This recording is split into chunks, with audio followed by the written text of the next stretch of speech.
Hi there. I'm glad you're here. Welcome to Beyond the Frame. I'm your host, Joe Parente, and I've learned some of my most valuable life lessons from my favorite TV shows and movies. Sure, these works of art entertain us, offer us an escape, and even tap into our emotions. But there's one E that's often overlooked. And that's educational. If viewed from a different perspective, these stories and their characters can help us to learn and develop as human beings. I'm your co-host, Ryan Vanderhei, and it's our mission with this podcast to help share these unique perspectives with you so that maybe, just maybe, you can grow from the show. The topic of today's discussion, A Real Pain, movie that's just come out recently. As always, there will be tons and tons of spoilers ahead, so proceed with caution. And be sure to leave a like, rating, or review wherever it is that you listen, as it really helps our show. So, Ryan, shall we begin? Let's do it. Let's do it. The answers that you're looking for are lying just beyond the frame. So, here we are talking about A Real Pain. A real pain. And, thinking about topics, I thought, why not talk about pain? That seems like a good topic. I know. It seems really out of the blue, but more specifically, Okay. how do we deal with pain? Okay. How do we deal with adversity? Okay, I love that. And how much do we care about other people's pain? Because to me, these three topics are woven throughout this whole entire movie. Interesting. Yeah, I would absolutely agree with you. So I'm going to give an overview, and this is not a review of this movie. This is just to set us up. So, Okay. So we've got two cousins, David and Benji, and their grandmother has recently passed away. This grandmother is from Poland. She survived by 1,000 miracles the Holocaust. Yes. They say that a couple times, and she left them some money to make this journey together. David is clearly pretty well, he's an accomplished guy. He's got a family. He's got a small son. He lives in New York City. Got a house in New York City. Got a house in New York City. Yeah. doing well. At the end of the movie, it's like, oh, that's a nice place. Yeah. That's a big, nice place in New Right. York City. So clearly he's doing very well. Right. And we have Benji, who's clearly going through a rough time. And it really sets them up as two very different people from the onset. Yeah. Just from David's drive in the taxi to the airport, calling Benji several times. Like 10 times, maybe. Right. Hey, man, just letting you know. Hey, man, just letting you know. Yep. And never got a response. Never. Because Benji never looked at his phone. We never saw Benji's phone, but we'll get to that later. Right. So that's our setup, that they're gonna join a tour, and And the purpose of the tour is to see where their grandmother yes, came from and go visit her childhood it's home. two-part. They're gonna do a Holocaust tour, Yep. and then they're also gonna go and see her childhood home. To gain a more understanding of Exactly. of their grandmother. Exactly. So again, just a little bit more setup. Benji is unfiltered to a fault. Like I was saying, not attached to his phone. I bet it was a flip phone. I bet it was. but But we he might didn't have get not to even see had, yeah. Might have had a pager, for all we know. Exactly. And he is in turns disarmingly charming, Yeah. and then he can be brutal Yeah. It can and cut to be- the quick. Yeah, a bit brash. Exactly. Is a right Which we find out later was how his grandmother was. Right. So he might have come about that somewhat honestly. There also might be a chemical thing going on there. Sure. But I am not a psychiatrist. I am not here to diagnose. David, by the way, sorry, Benji is played by Kieran Culkin. And David is played by Jesse Eisenberg, who wrote and directed this as well. And you might say he's high-strung, potentially neurotic, organized to a fault, and gifted in the art of worrying is All how this he sounds struck me. pretty familiar to me. In a sense, yes, it is for Jesse Eisenberg. It is fairly familiar. There's also two more characters. I just want to point out three more. Jennifer Grey plays Marsha, Yes. She is a recent divorcee who's moved back to New York City after what she calls 2 regrettable decades in LA. I really wanted to argue that point with her, but I wasn't able to. Right. She described herself as becoming that woman who all she does is lunch, saying that as a verb. And then Kurt, and I'm going to butcher his name, Egyawan, I'm going to say.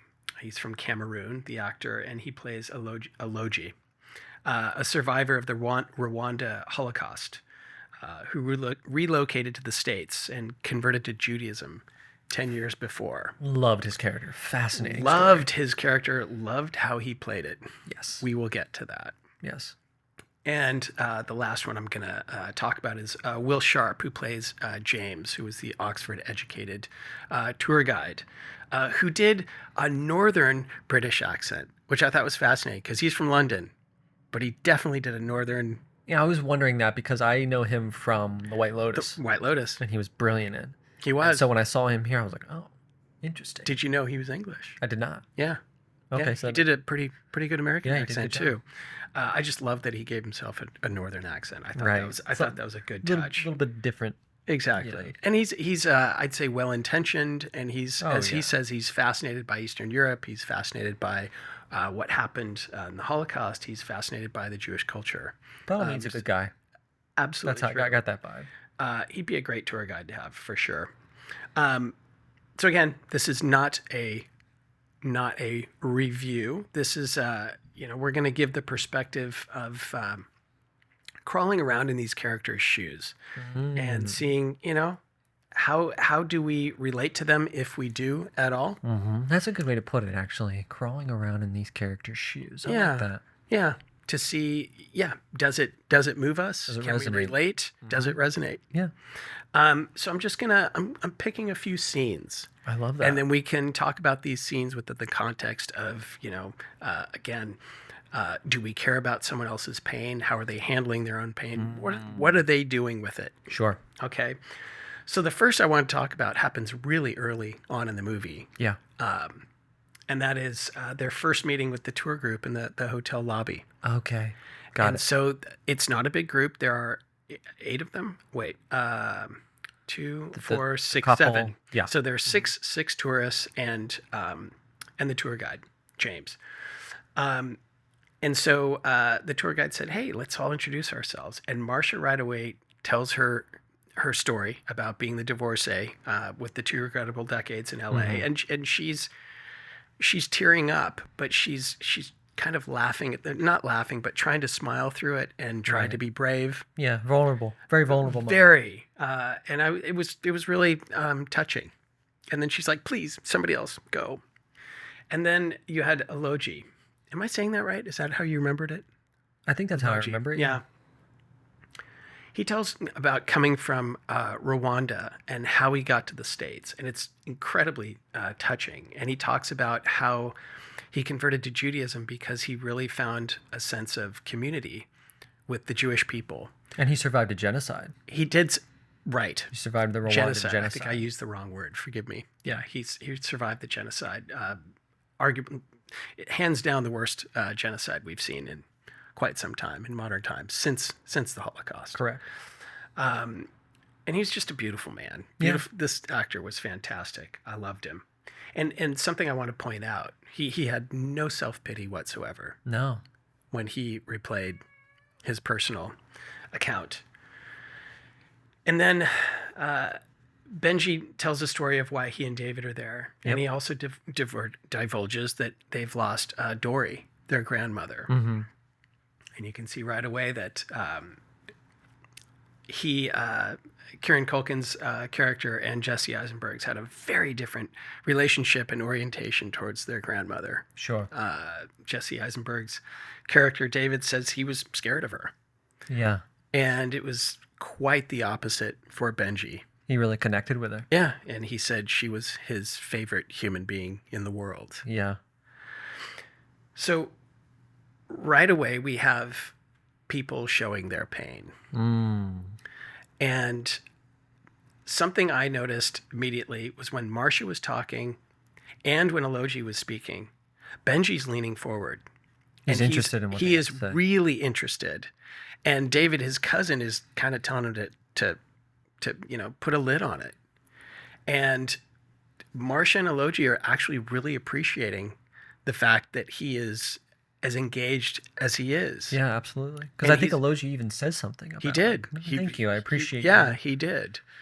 And it was, look, his response was unusual because he was so engaged and Yeah. was so like almost screaming hallelujah, you Right. know, Right. that I found that incredibly moving. I thought it was a fascinating setup.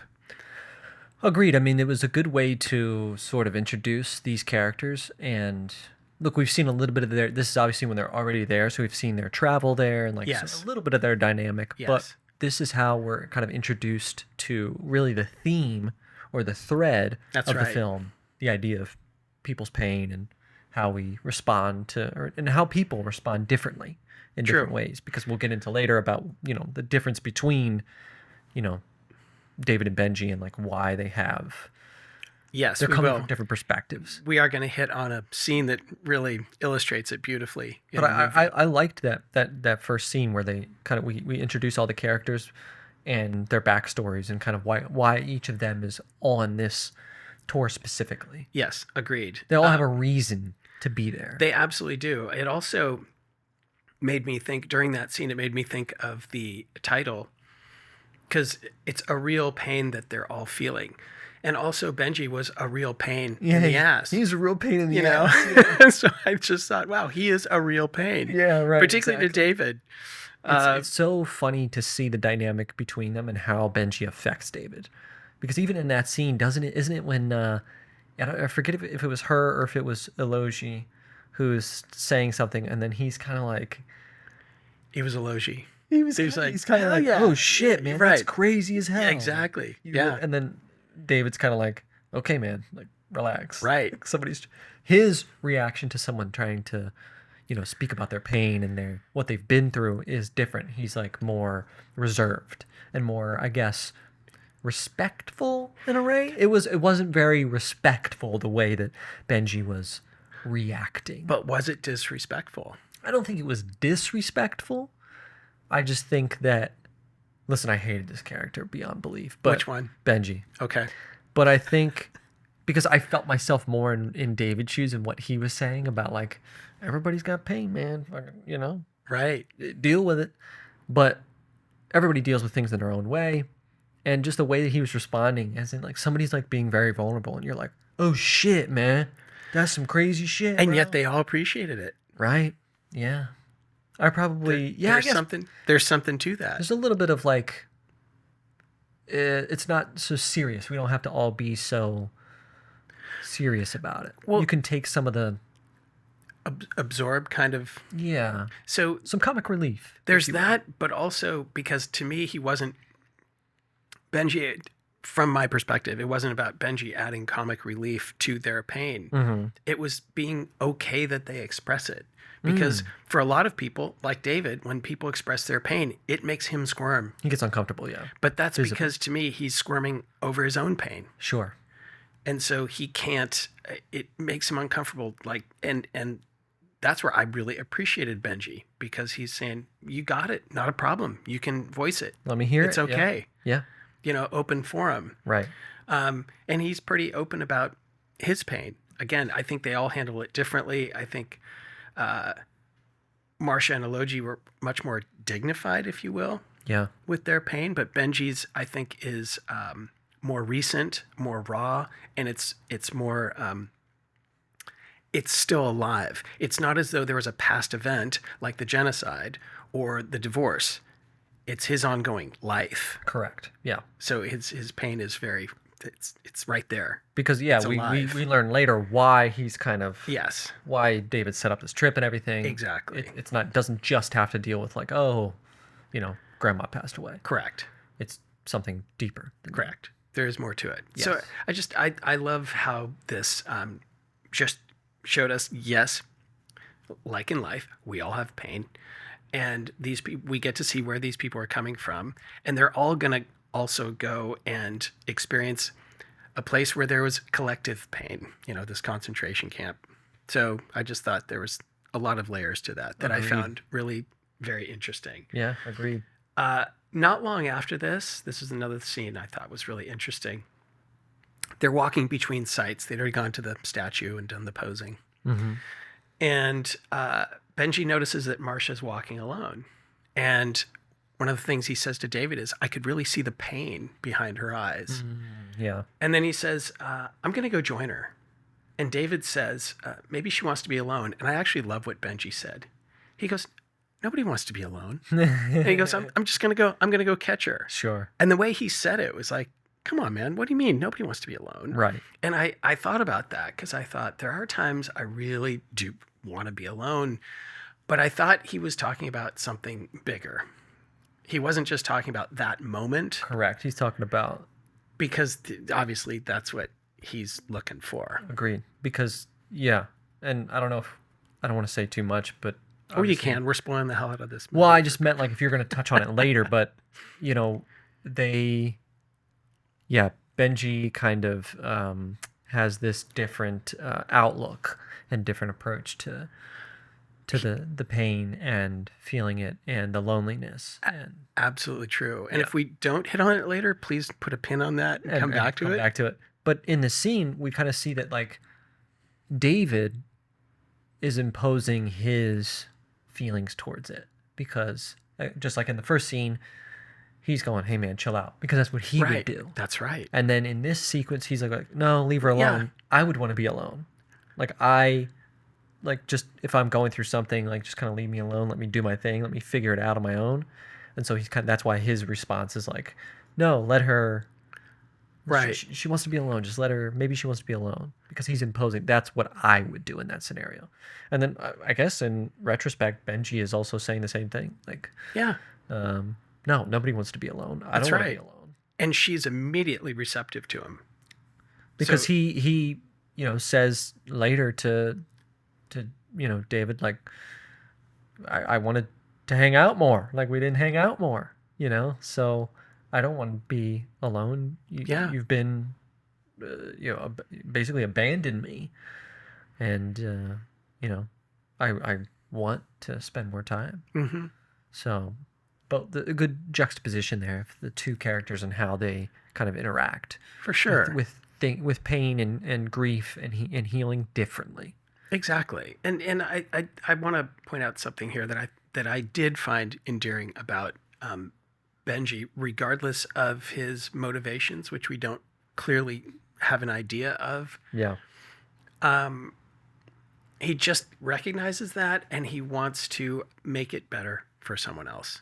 Yeah, it's going to make it better for himself too, But I did appreciate that about his character. Right. Because one of the questions I brought up initially was, how much do we care about other people's pain? Yeah. Hey, how much we care is that's going to really color your entire life. How much you care about so many different things. Yeah, especially other people's suffering. Exactly. And their pain and what they're going through. Exactly. The empathy. That's right. Yeah. And I was seeing that in him. And I'm not saying that David, Jesse Eisenberg's character, didn't have that. He clearly did. He just expressed it differently. And again, was not uncomfortable with his own, but he just had a different orientation. We're going to get to the dinner scene. I think that's where so much is revealed. Right. Right. And that's kind of where we see David's really open up. Yeah. Finally. Which was an awesome scene. Yeah. I loved that scene. Yeah. One of the please. There's I'm obviously a massive not obviously. If anybody knows, I'm a big fan of stand-up comedy. I'm a big fan of comedians, and a lot of the things that they'll usually say to each other and they'll joke about is like, I had to go through a lot of pain to become a comedian.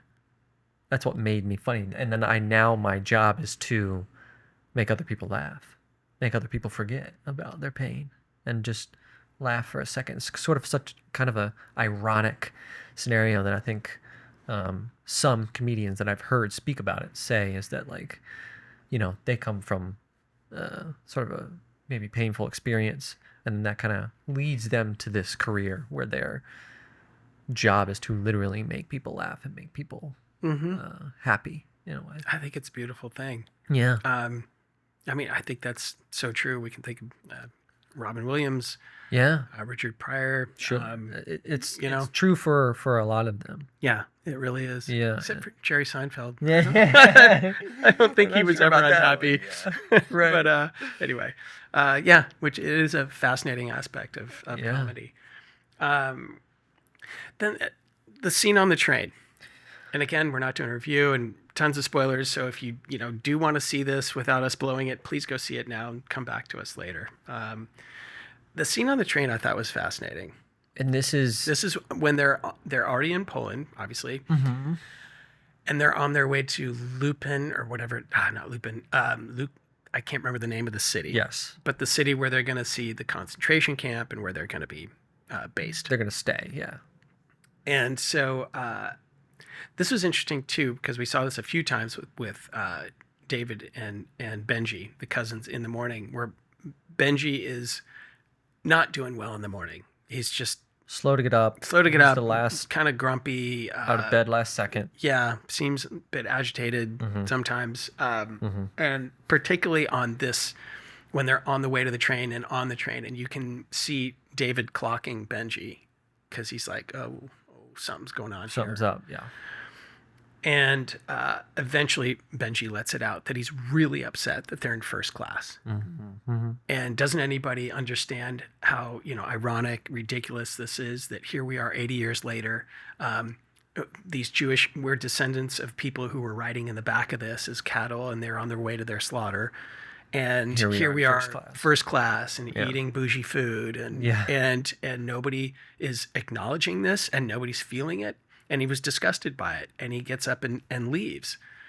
And David was trying to stop him the whole time, and it was actually James, the tour guide, who said, "No, please, speak your piece." Yeah, because he said that a lot of times during these tours, it can bring up. Yeah. Well, that's what I was about to say. Okay. Is that so Benji leaves, David goes after him, and David says, this trip is very triggering. Sure. Just hasn't happened on the train before, which I thought was kind of funny, because didn't really think this would trigger anyone. Right. We're just usually on a train. in the camp, Exactly. But now we're on the train in first class Right. on the way. Exactly. But And it was Ologi and Marsha who both acknowledged that they could appreciate what Benji was bringing up. sure, it's gives us a little bit more of insight into Benji and how he operates and how he feels about things, because it is again a very thoughtful thing to consider, that this is kind of ridiculous, man. We're all sitting here in first class, and Yeah. our grandparents and Yeah.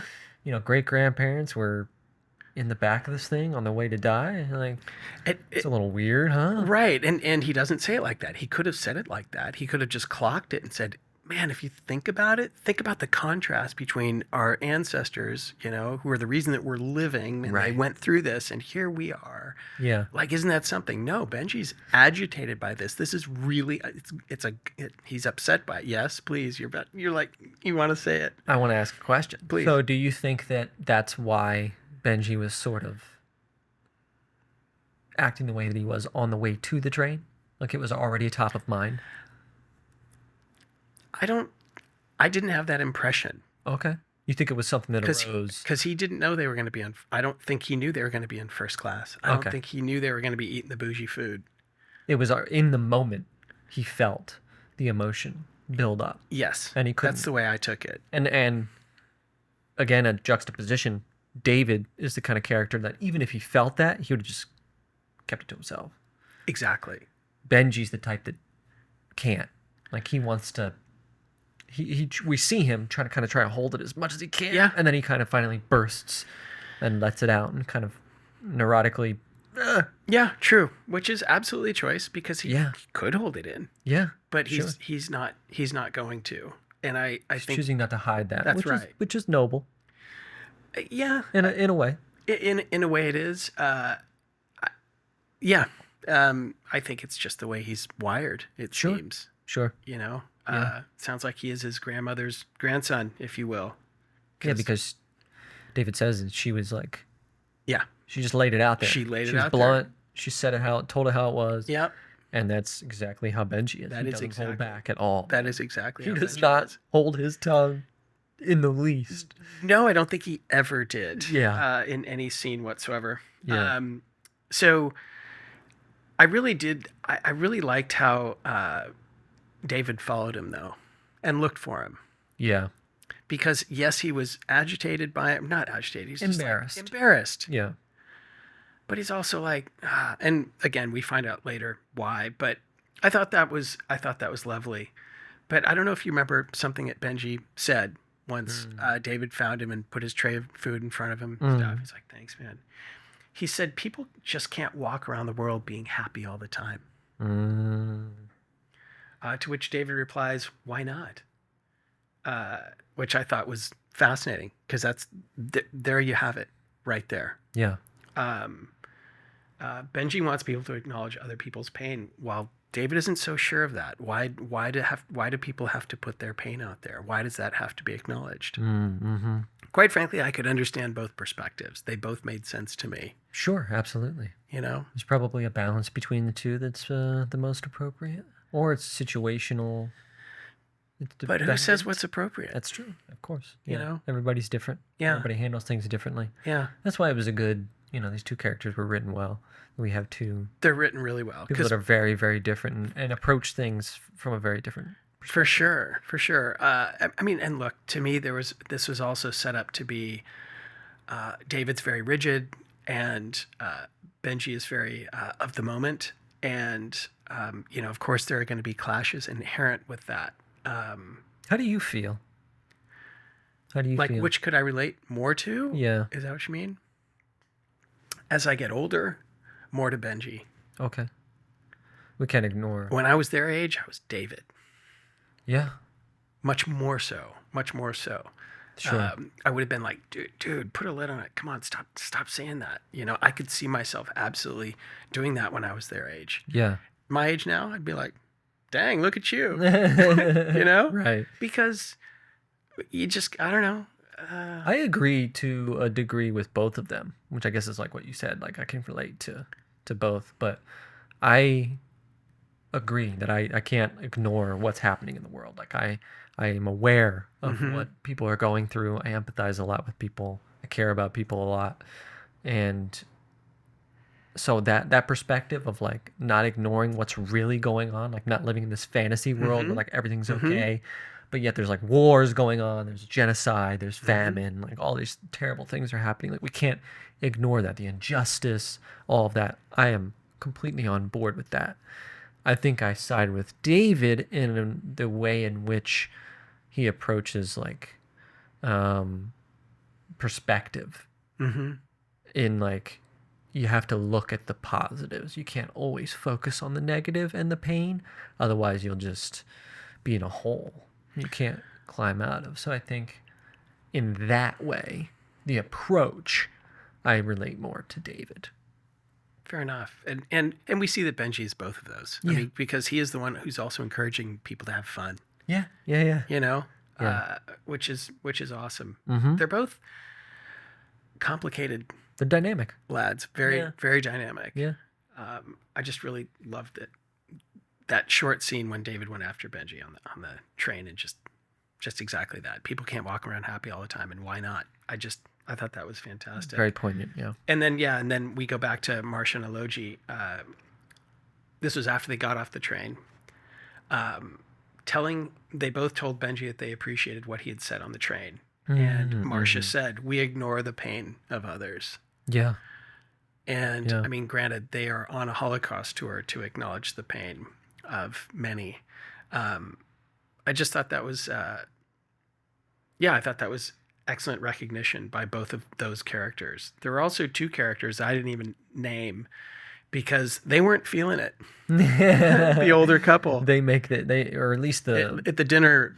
The older man made it very apparent that he is not a fan of Benji and his responses to things. No, he's definitely not. So why don't we just why don't we just get to the dinner scene?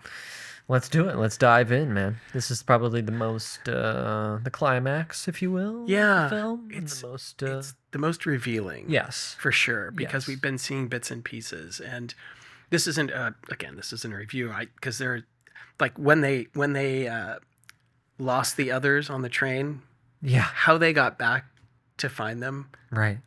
I loved that. Yeah. That had nothing to do with our topic of today, Yeah. with pain, but that helped loosen David up a little bit, Mm-hmm. and I liked And- seeing that. Yeah, and we can see how he likes the rush. He likes the fun. The spontaneity. He likes the spark. Yeah, Yeah, even For though sure. he might be always like the uptight and like, Yep. tailored square person. right.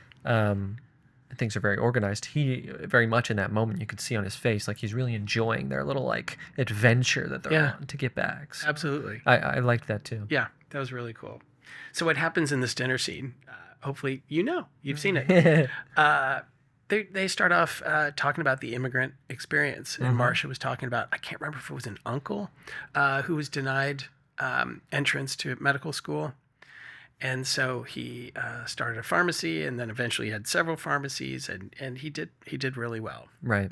And clearly he was a bright and industrious person. Mm-hmm. Then we go to the older couple, and they're talking about how the man's uncle was very poor, but he would take discarded furniture from wealthy families, I was assuming in New York, Yes, I believe. and refurbish the furniture and sell it. Yeah.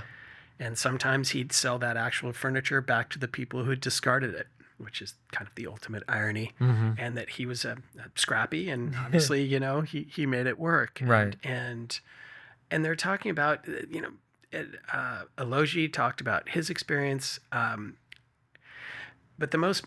it really got poignant when, and by the way, Benji's getting drunk at this time. He's getting drunker very. and drunker Very. because when the uncle who, they're talking about the uncle who refurbishes furniture, he said, I don't know, what kind of words, I shouldn't use the spicy words, but rich people can be really, blank. Yeah. And everyone goes quiet. Right. He kind of You know. takes the air out of the room. It sure did.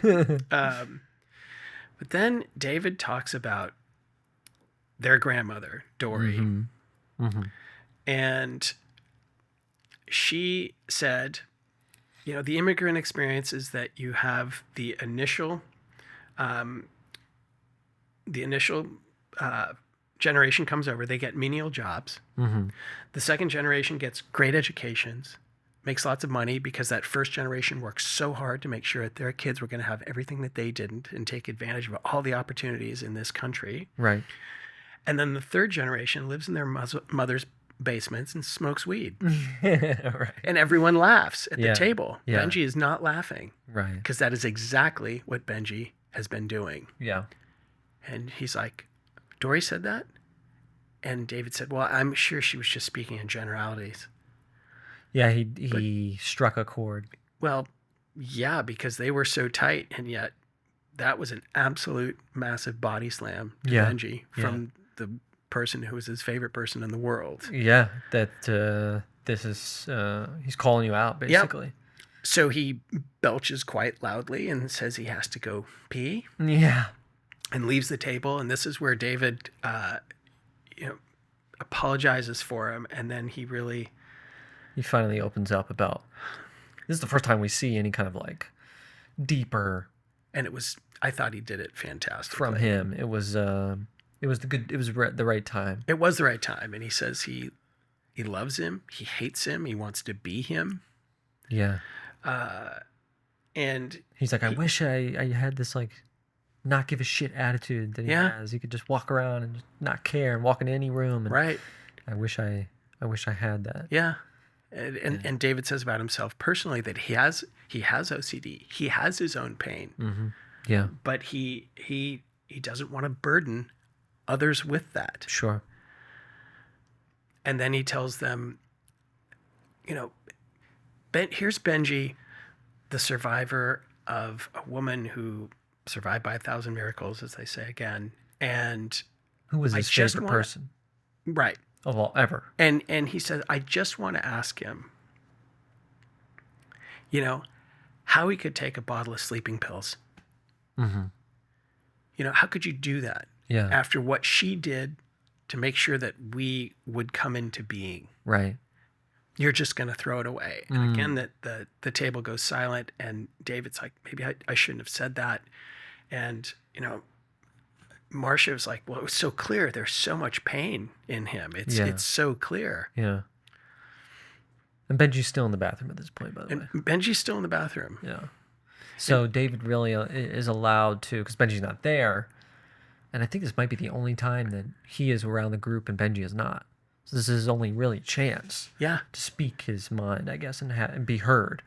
Yes. And so then he sort of lays out that he, you know, he kind of breaks down a little bit. He starts to kind of cry of like, I love this person so much, but like, he just drives me up a wall. Like, how could you do that? How could you, you know, again, what the grandmother went through, to get them to that point, survived 1,000 miracles.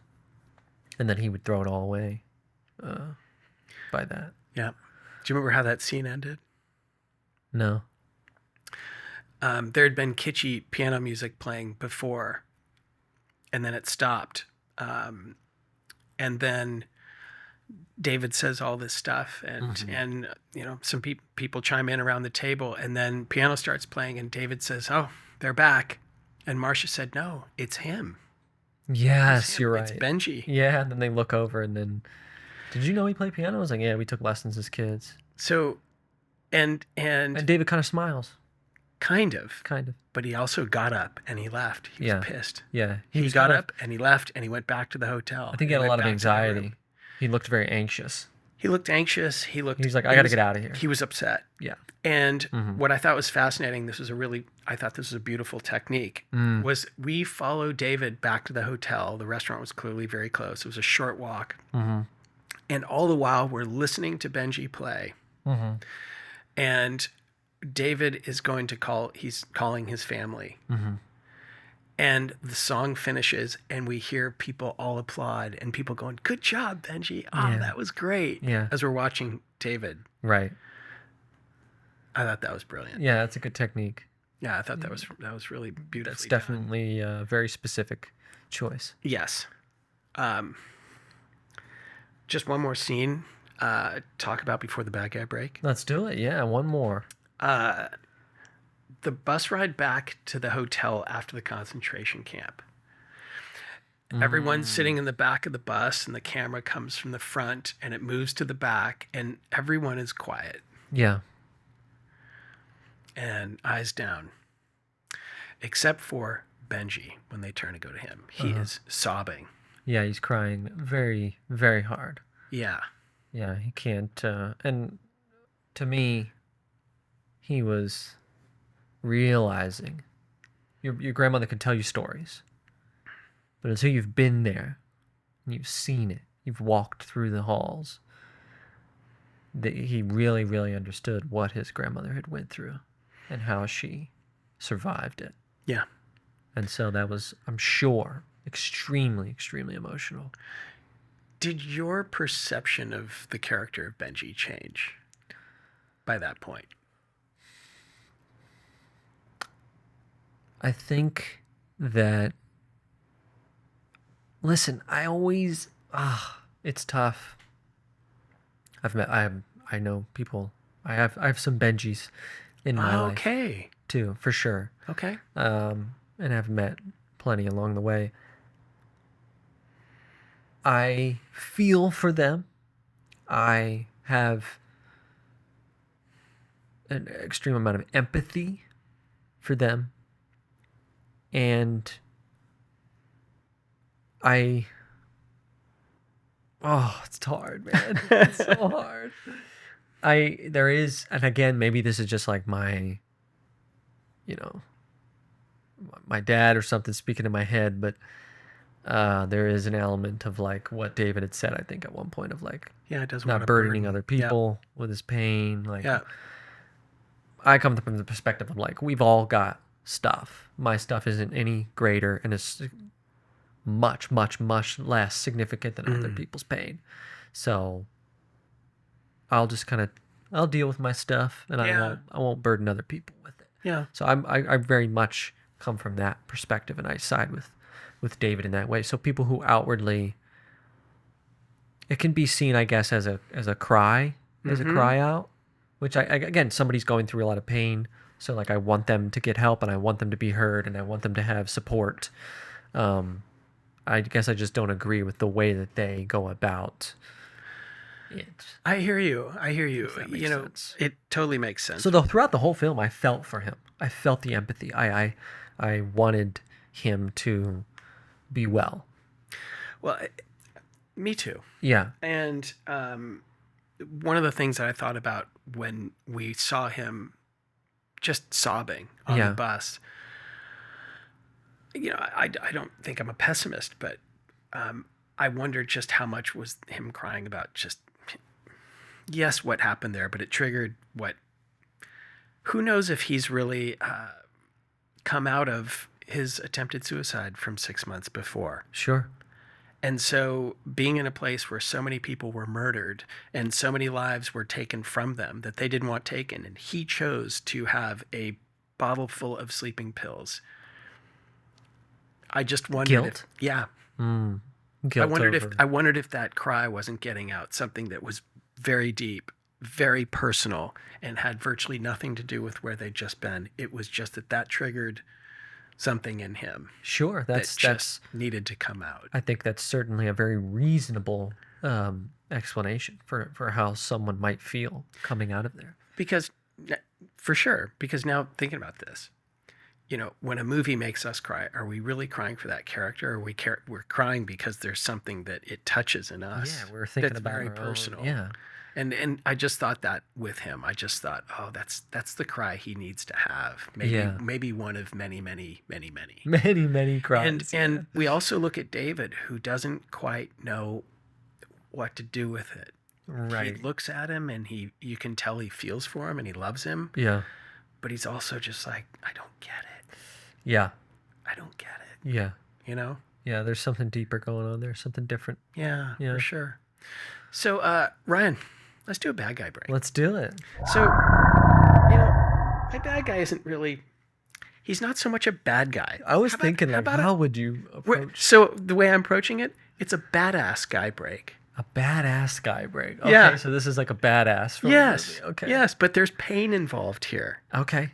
That's part of what drives him to be a badass. The pain drives him to be a badass. Okay. Okay, I love it.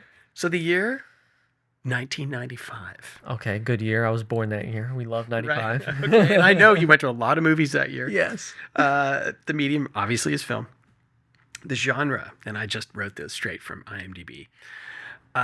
Period drama / epic / war epic / biography.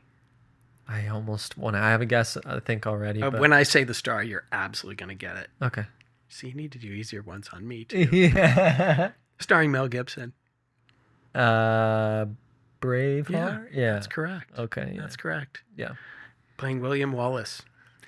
And I've only seen this like bits and pieces on TV. I haven't sat down and like watched this from start to finish. Well, that's going to come later, but okay. I recommend it. Okay, so in what way does this character use pain? He takes his pain with him into war to fight the English. Okay. It's personal because his woman was killed. Okay. But also his land, Scotland, is being overrun by the English. Okay. And he also has one of the best death scenes in cinema. I gotta see this. You really need to see Yeah. it because that is a beautiful and honorable death. He does not ask. I don't want to blow it for you. Damn, I wish you'd seen it. Okay, I can't say anything more about that. I promise I will see it. It's on the list, man. I have a long list. I bet you do. List of I bet you movies do. to see, but that's on there because I've caught bits and pieces and like, obviously like the famous scene where he like revs up the troops before they It'll go to rev fight. you up too, I tell you. I've seen that scene and many others, but yeah, I need to see it. But that's a good bad guy break, and I think that's It's very relatable to this idea of your pain and how you can use that. That's right. To sort of, in his case, I guess, in William's case, is that what you said his name was? William Wallace. William Wallace. He was using it as his fuel. That's right.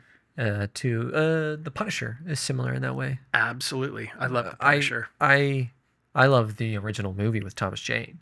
Yes. Thomas Jane was awesome. I love that movie. Yeah. Yeah, I watched that a ton as a kid, but it's similar. He that's his whole, like, I guess, arc is that he, his family gets killed and then he uses the pain to enact vengeance. Yes, he sure does. And revenge. He is a Punisher. It's a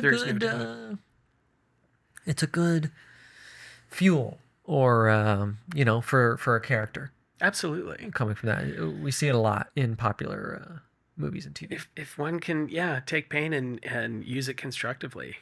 Oh my. Yeah. All the the doors that open. Yeah, fantastically. Yeah. So I wanted to throw out something that came to mind when thinking about this movie. Mm-hmm. This is years ago. I went to USF for graduate school, University of San Francisco. Okay. And not long after I graduated, the Dalai Lama came to the campus. Whoa. And to speak. And did you get to go see the Dalai Lama speak? Oh, yeah. Wow, that's pretty cool. Yeah, it was the second time I'd seen him. Interesting. And he is really a beautiful and impressive human being.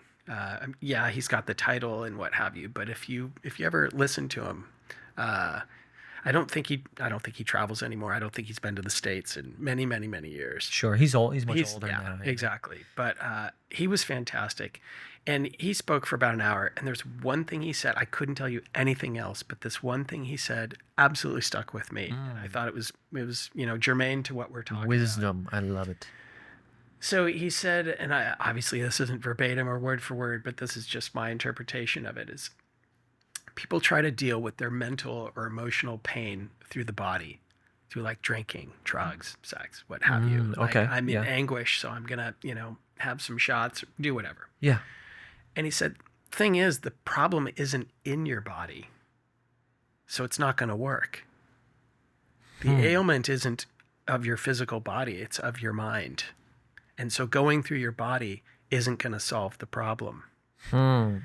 So what he says does work is focusing on others, listening to others, caring for others. That's what eases your pain. You put your focus on other people who are in pain. And what can I do for you? Interesting. And Benji does this. Yeah. And when I was thinking about what the Dalai Lama said and Benji, I was thinking perhaps Benji would be worse off if he actually wasn't doing that. Sure. Because his care in the movie doesn't look compulsive. I mean, because he might be bipolar there. I think there are indications of that. Yeah.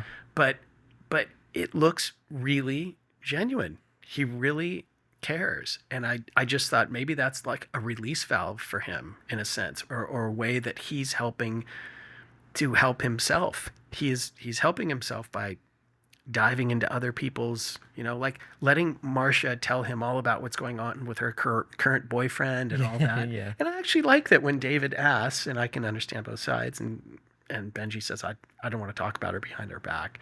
But I respect that a lot. Yeah. I just thought that was, just what the Dalai Lama said made a lot of sense to me. So yeah, that's important. And I have certainly found that in my life. There's much more room for me to grow. But, and funny, I was just out with a friend of mine downtown having drinks a couple nights ago. And I haven't had kids. Okay. But this friend of mine has 2 kids. And he told me that when he has felt best in his life is when he's really focused on them. And he said when they're not around, and they're adults now and moved out, so he's had a lot of time to digest this, and it was just him, life was more difficult. Couldn't agree more. Yeah. I resonate with that a lot. Yeah. Not with the kids specifically. No. I don't have Yeah. children, but No. I feel so much more complete or whole when I'm around other people. When I'm alone, there's less of that. There's a word I'm looking for. There's less tranquility. When I'm around other people, I told my girlfriend this the other day. I was like, there's 3 things that I need in my life. And this is just me personally. I've learned this throughout my life. That these are the 3 things that I need in order to be at peace, if you will. I need something to work on, something to look forward to, and people to share it with.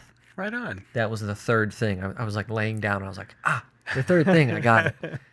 I need that. I need community. You see like all of these blue zones where people live to be like 100 commonly in like obviously more Asian countries mostly, but one of the things they all say is community. Community. That's right. Their friends, their family, they're spending a lot of time with and around other people. And that just does something for you, for the psyche, for the soul, if you will. It really, I agree completely with what the Dalai Lama is saying. Like if you want to heal yourself, do it through, listening and helping other people. Yeah. That's pretty profound. Isn't it? Yeah, it is. It's a profound and beautiful paradox in the sense that the more I focus on them, the more it feeds me, and that almost feels selfish, but it works. Of and course, yeah. Of course, it has to be genuine. It fills you up. Yeah. Yeah. To see to bring other people up. Yeah, for Fill sure. Other people up. Yeah. For sure. Listen, that's like part of the reason why we are doing the show. Right? That's very true. Like we could have just done any other. We could have just reviewed movies. Not that there would be anything wrong with that, but we want to hopefully help other people. Yeah, for sure. And these were conversations you and I were having, of course, spontaneously. Yep. So, yeah, here we are. Here we are. It's a full circle moment. Exactly. Exactly. Yeah. So I've gotten a bit of a feel for you with handling your pain, and you make me think of the generation that came back from World War II. Okay. They did not talk about what happened. Sure. It's kind of like a terrible analogy, but what happened in Vegas stays in Vegas. But they didn't. What happened in the war stays. Right, and they were, it was portrayed in so many TV shows and so many movies that these people came home and they didn't talk about their pain. They got on with it. Like, let's keep going. Now, granted, they drank a lot. Yeah, they developed alcoholism. Like Mad Men. We saw that. Sure. Yeah. Yeah. You don't deal with your pain. You don't face it. You don't approach it. You just kind of drown it out. You drown it out, but also some of the thinking behind it, because my parents were of that generation. My dad was in World War II. Was of David's thinking. You don't want to burden other people with it. Sure. That's not a dignified way to handle things. Okay. And I feel like we live in such a different time now. Yeah. And I think there's beauty to how people are open about their pain, and it's not just about drowning it. Yeah. I feel like I'm not of the World War II generation, but I understand it because, obviously my parents were of that, like I just said. Yeah. So I can understand both perspectives. Yeah. Because one side can be a little indulgent, and that's not helping anybody. Sure. And the other side is like, total denial, and that's not helping anybody either. So we got to come somewhere in between. How to find a happy medium. And so for you personally, for a person, when is it appropriate to show your pain? Yeah. And how do you carry that? Yeah. And for me, I still I have a lot to learn. I think for a lot of my life, I was too indulgent or too expressive of it. Okay. And so I feel like I'm pulling back on the other side of that Interesting. middle line. Yeah, we're both polar opposites in that way. I've always been very close to the chest, very tight, very reserved. I come from my dad's in the military. I grew up in a military household, so it was very like, we didn't really talk about things. We didn't either in my family. Interesting. But I did was with it friends. Okay, Stuff. yeah. I would let it out. But in our family, in the household, no. Yeah. Yeah, Absolutely not. yeah, we just didn't talk about those things. So I'm very like conditioned to be very like reserved and hold things in. So now I'm trying to let more out. So it's funny that Good on ya. you're Yeah, trying no, to pull it back a little bit, and I'm trying to let it well, out. I think yeah, that is funny. I think Hopefully we meet, somewhere in the middle. exactly, exactly. I think yeah, I just carry it differently too now that I've both my parents have passed away, three of my dearest friends have passed away, and I think that tempers a person, and also you know I'm much better with grief, Okay. and not putting it on others, but I also don't deny that I'm feeling it. That's important. I don't ignore it. Yeah. Don't pretend it's not there. Right. But it doesn't mean I have to talk about it. It doesn't Yeah. mean I have to bring it up. Yeah. And people are perceptive. Like if you have a Benji or someone who can just see it, they'd probably see it. They'd look at me and see it. And that did happen. Yeah.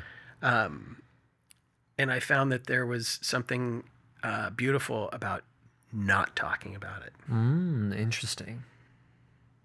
Yeah, that's very interesting. Or and knowing when it's appropriate, knowing when you can. I guess, life experience will teach that to you. The more you go through things like that, the more you understand about yourself and how you react to certain things. And Yeah. maybe over time, hopefully, right? Hopefully we all can learn from, the things that happen to us in life and become Yeah. better people because of it. Absolutely true. I think for me personally, one of the benefits of that, of having loved ones pass away, is I'm not afraid of other people's pain. It's going to be tested this weekend. I'm going to a memorial on Saturday and spending the weekend with a friend of mine whose father recently passed away. So we'll be talking about that. Sure. But I think so many people hate going to memorials or hate talking Funerals about it. and, Yeah, and I understand it. I do. I get it. Yeah. I feel appreciative that I don't turn from it. Those are just the more difficult emotions. It's easy to be happy. It's easy to be, angry. It is, and But the sadness, melancholy, those are deeper. they are. And they're more difficult, I think, to approach and handle. And they're uncomfortable. Like, it doesn't feel good a lot of the time to True. feel that way. So True. it makes sense why we, as a species, kind of shy away from that. It doesn't. It's not at all lost on me. I don't know if it's a species. I'd say it's cultural. Okay. Yeah. Okay. I don't know that Native Americans shied away from it. Okay. Did you ever see Little Big Man? Probably not. Dustin Hoffman. No. He plays a white guy who becomes an Indian, or a Native American who becomes a white guy because it's probably horrifically un-PC. I haven't seen it in decades. Okay. But one of the things he says in the movie over and over is, "Today is a good day to die." Interesting. And Yeah, you're right. It's cultural. yeah, There's different yeah, and perspectives based on. the Irish and Sure. the Irish wake and having the body on the table for Yeah. how many days, and I mean, in this movie, we see the beautiful, reminding me of the end of Schindler's List, when they go put the rock I really like that scene. on Schindler's grave. But in this movie, they go to their grandmother's house that she grew up in. Yes. And they go put a rock on her stoop, Yep. and as kind of like a symbol of like, we remember you, we don't Yeah. forget what you did or where you came from, and like the impact you have on us, you live on through us. Yeah. That's like a beautiful gesture. Yeah, it was. I really like and that. then the guys up top are like, Yeah. listen, Old that's woman nice, lives there. She'll trip but over you those gotta get rocks. those Yeah, rocks. that's very sweet. He says, "Yeah, that's sweet, but move those rocks." Yeah. yeah. So I wanted to ask you, what did you think of how it ended? Because we watched them together, And then how it began. Yes, Mm-hmm. I love the circuity of Yeah. that. Yeah. Although that it made me sad. It's a recall to what you said about the Dalai Lama and being around people. Because when we meet Benji, obviously David's like frantic. He's like, I'm going to be late. And then Benji's like, I've been here for hours. He's like, yeah, I've just kind of been hanging out. You meet the craziest people in here. airports. And we see that spinning shot of him amongst all the people hustle and bustle around him. And then it ends the exact same way where they say their goodbye. And he's like, I think I'm going to hang out here for a while. Yeah. And he's like, in the airport? And he's like, yeah, you meet the craziest people here. And then we see him again. He's surrounded by people. Yeah. That's somebody who's going through something, who wants... For sure. And it was great the way Kieran Culkin played it, because you can see kind of like on his face where he's kind of like interested in what's going on around him. See, that was the difference. Yeah. That was the difference. The first one, he was just sullen. Mm-hmm. And in the second one, he's kind of looking at like, what's on that guy's phone? And hey, somebody he might butt into to this me? conversation. Yeah. And in that sense, I felt a little perked up, but it also made me really sad, because it's just like he's still looking for something. Yeah, he's still got a long way to go. Connection. He's still healing. Yeah. Agreed. So, a story about pain. Yeah, it was absolutely a story about pain, about how we handle how it, we show it, how we show it, how we care if other people are showing it. Yeah. I thought it was fascinating. I really enjoyed it. That look on your face. Let's see. I didn't actively dislike it. I have qualms with it. I have qualms with it. I think Jesse Eisenberg plays the same person in every movie he's ever been in. I don't think he has a lot of range. That's just then this is a perfect role for him. And I mean, he wrote it. It makes sense. Right. He wrote himself. He did, and he crushed it. An erotic guy.